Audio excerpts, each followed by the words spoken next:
How you doing, guys? Welcome back to Coffee and Juice. Let's talk about anabolics, TRT, TRT plus, and I also dive into the world of plastic surgery. So today we're going to talk about, are you a one percenter? I know in a lot of communities that can mean a lot of things, but what I want to talk to you about is that there are very rare side effects.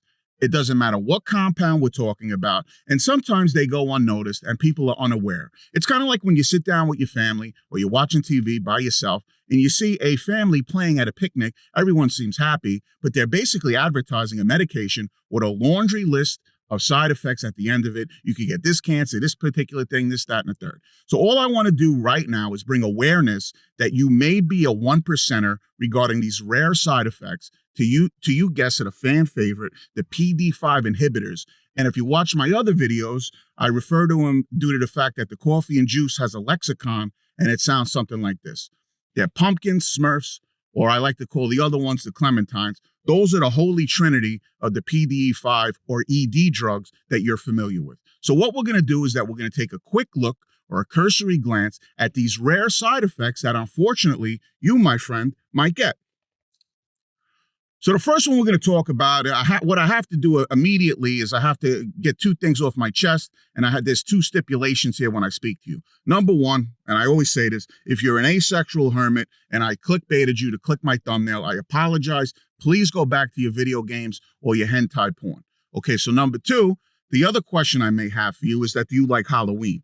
Now, the reason why I say that is that the first side effect or rare side effect on the list is going to be optic neuropathy. And now, in short, what that means is that what happens with these drugs, if you're a lucky candidate and you get this rare side effect, is that you get irreversible vision loss. And it seems that the studies are saying that it happens in one eye. So what it is that you may be wearing an eye patch and you may go blind in one eye due to the rare side effects of these PDE5 inhibitors.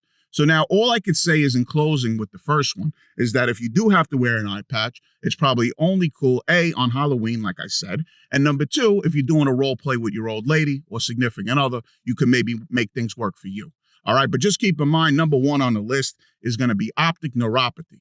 Number two, so now we're getting into eye patches, and now let's get into hearing aids. You may have to wear a hearing aid because you might be one of those rare few individuals that are so lucky that it attacks your inner ear or your sensor and neural, whatever it might be. But whatever it is, there's a structure within your ear, to be serious. And what happens is that it could be that it attacks your inner ear and you get hearing loss. So that's the second side effect on the list regarding these particular PDE5 inhibitors, or once again, like I like to say, the pumpkins, the Smurfs, and the clementines. So now if we go to the third one's going to sound kind of cool. And what that one is, it's called priapism. That's an erection that lasts a very, very long time. It's persistent. And once again, maybe you like this because this is your lifestyle. It's also painful. Now, the reason why this is important for most of the viewers of this content is that a lot of you use anabolics and you're androgen users. That means that you probably, once again, go on benders and you're hypersexual. So once again, somehow priapism occurs, you're ordered in, you try to prepare yourself, and then all of a sudden, 3 hours, 4 hours later, your erection is not going down. So what has to happen now is you have to go to the ER, you're scrambling around, you're making phone calls, you're calling people, you're nervous, you look weird because you have an appendage sticking out of your pants, you end up in the ER, and what they have to do, and this isn't too fun, not saying it happened to me, but they got to stick a needle in your little Johnny. Now, if you don't stay on top of it and you choose to order in again, what happens is something called necrosis. That means your little Johnny probably will die right on the spot. It falls into the toilet bowl. And then once again, you have an automatic flusher because you want to have technology. And there he goes. They can't even sew him back on. So what I'm trying to say is that the other one on the list, or the third, is going to be something called priapism. All right. So let's move forward and let's talk about these last two rare side effects. All right, so we move past priapism, and once again, just as a quick aside, what happens is that what happened when they were studying these particular ED drugs is that where this daily dosing of the ED drugs or the PD5 inhibitors come from is that priapism was occurring. So what they said is they sat down in their little lab coats and you said, you know what, why don't we try to give them 5 milligrams a day so the compound doesn't spike in the system, once again having this effect of giving them priapism. So that's why you see the 5 mgs, the 10 mgs on the market for daily use. It might be more efficacious and less deleterious in your world if you utilize the 5 mgs to 10 mgs. And keep in mind, once again, I'm not a doctor. This is for entertainment purposes only and some type of information. always be consulted by your physician. All right, so now when we move now to the next one, what it's going to be, once again, if you don't know what melanoma is, that you could get a rare form of cancer or a form of cancer regarding these drugs. And now a lot of times what happens is that you might be a genetic mutant. And a lot of times, I know you go to Comic-Con all the time and you think being a mutant's cool, but what happens is that when you implement polypharmacy, you may have a genetic mutation, and in this particular case, it's called BRAF or BRAF genetic mutation. Now, as a quick aside, I always talk about getting all the tests if you could afford them. It may pay off, because you're going to live in this world to get genetic testing. But the only problem with that, once again, I always talk about money, is that it's very expensive. And then once again, you need to have someone interpret it. You can't do it on your own, no matter how smart you are, no matter what kind of YouTuber you think you are with interpreting data. So all I'm going to say is that melanoma might somehow creep into your world if you utilize these compounds. And the last one, once again, is very rare because you already were indicated with having a prostatectomy. And once again, what they have seen is that the cancer seems to come back.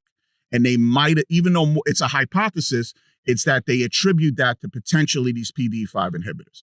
Now, keep in mind, when I talk about the 1% or the rarest of the rare side effects, is that you might have, and I'll kind of put it under the umbrella, you might have something called metabolic syndrome, which means that you got diabetes, you got heart condition, you smoke, you got all the things you're not supposed to have. So now these drugs or these compounds, they kind of feed on a human like you because you're a little weaker overall. And no offense, but I always try to, sometimes I got to kick you in the proverbial behind to try to maybe work on your diet architecture, et cetera, and try to get your act together. So what it is, I'm hard on you. That's because I care.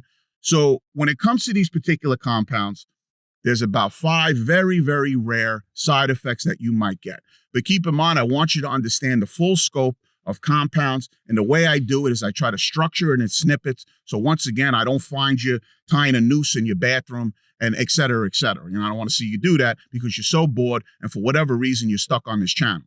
So look, coffee and juice, understand what you're doing, be an educated patient, be a student at a game. And listen, don't be lazy. There's a lot of people out there with great content and you're going to listen, but it wouldn't hurt you to crack a book open, crack open a study or a clinical trial or an investigatory paper and say, you know what, let me read up because I want to be safe. And you know what, I shouldn't be relying on others because I'm a millennial and all I do is I'm a victim. All right. So look, coffee and juice, take care of yourself and we'll talk soon.